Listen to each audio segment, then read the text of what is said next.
Hi friends, வீட்டுக்கு fruits வாங்கிட்டு வரும்போது லிச்சியுமே இப்போ சீசனில் இருந்தனால கொஞ்சமாக வாங்கிட்டு வந்திருந்தேன். அதோட டேஸ்ட் எப்படி இருக்குன்னு பார்க்கலாம் அப்படின்னு சொன்னால் ஃபஸ்ட் டைம் வாங்கி சாப்பிட்டு பார்த்தேன். டேஸ்ட் பார்த்தீங்கன்னா சேம் ரம்புட்டான் மாதிரியே தான் இருந்துச்சு. அது வெளியே நல்லா ஜெல்லியாக உள்ளே வந்து ஒரு சீடுமே இருந்துச்சு. சீடு பார்த்தீங்கன்னா லைட்டாக முளைவிட்டு வந்துடுது. ரம்புட்டான் வளர்த்த மாதிரி இதையும் ட்ரை பண்ணி பார்க்கலாம் அப்படின்னு சொல்லிட்டு ஒரு பாட்டில் சும்மா போட்டு வச்சுருந்தேன்.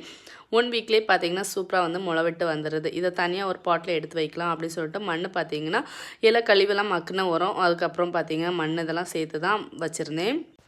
ரம்புட்டான் பிளான்ட்டுமே ஃப்ரூட்ஸ் வாங்கிட்டு வந்து வீட்டிலேயே சீடு எடுத்து அந்த மாதிரி முளைக்க வச்சுருந்தேன். சூப்பராக வளர்ந்துட்டு வருது. அதோட லிங்க்குமே நான் கொடுக்குறேன் எப்படி வளர்க்குறதுன்னு சொல்லிட்டு தேவைன்னா செக் பண்ணி பாருங்கள். இந்த 3 சீடுமே பார்த்தீங்கன்னா சூப்பராக வளர்ந்துருந்து. அதை வந்து தனியாக ஒரு பாட்டில் வச்சுட்டு 2-3 டேஸ்க்கு அப்புறம் பார்த்தீங்கன்னா அதோட க்ரோத் எல்லாம் சூப்பராகவே வந்துட்டு இருந்து லைட்டாக டைரக்ட் சன்லைட்டில் வைக்காமல் கொஞ்சம் ஷேடட் பிளேஸில் வச்சு வளர்த்துட்டு வந்தால் அது க்ரோத் நல்லா ஆனதுக்கப்புறம் வந்து தனியாக நம்ம வந்து எங்கே வச்சு வளர்க்கணுமோ அதில் எடுத்து வச்சுக்கலாம்.